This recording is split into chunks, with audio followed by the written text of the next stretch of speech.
I just love the heart, and I find it a fascinating organ that you could take it in your hand and it beats and it moves blood around the body. It's a living thing in and of itself. And it's fascinating to think that you can repair it when it's damaged. I find it very exciting to be able to think about what we can do to make something right, or if not right, better. I'm a professor at UBC and director of interventional cardiology at St. Paul's Hospital in Vancouver, a specialist in development of heart procedures. My particular area of interest has been transcatheter aortic valve implantation, which is a procedure we've developed over the space of about 20 years. There's many reasons why heart valves fail. There's 4 valves, first of all, and mostly it has to do with aging, that the valves just have wear and tear after years and years of opening and closing once every second, 60 times a minute, as you can imagine. And they get thickened and stiffer and don't open properly, or they get weaker and don't close properly and leak.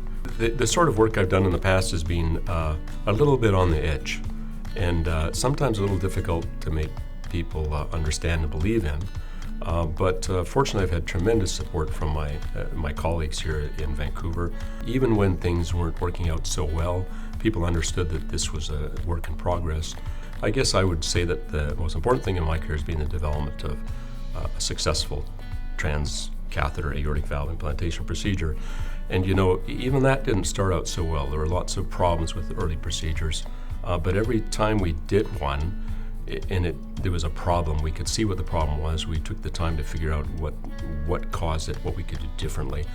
And eventually, we started to remove these problems one by one. And I just remember eventually getting to the point where these procedures weren't terrifying anymore. They were more and more routine. And that's just very satisfying.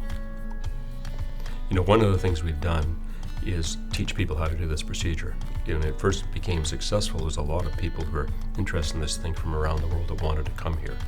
And so for many years, we would have large groups of cardiologists and cardiac surgeons come, and they'd come for a couple of days, and there might be 20 of them at a time, and they would come and watch our cases. And now there's many people who do this around the world, thousands, and it's thrilling to see that. So this prize, it means a lot.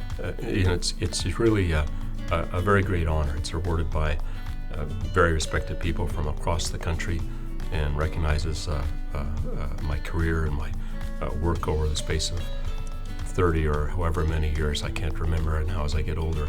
I was impressed particularly to see the people who have awarded the prize over the past years. Some very impressive people who've done tremendous work, and it's an honor to be part of that group of people.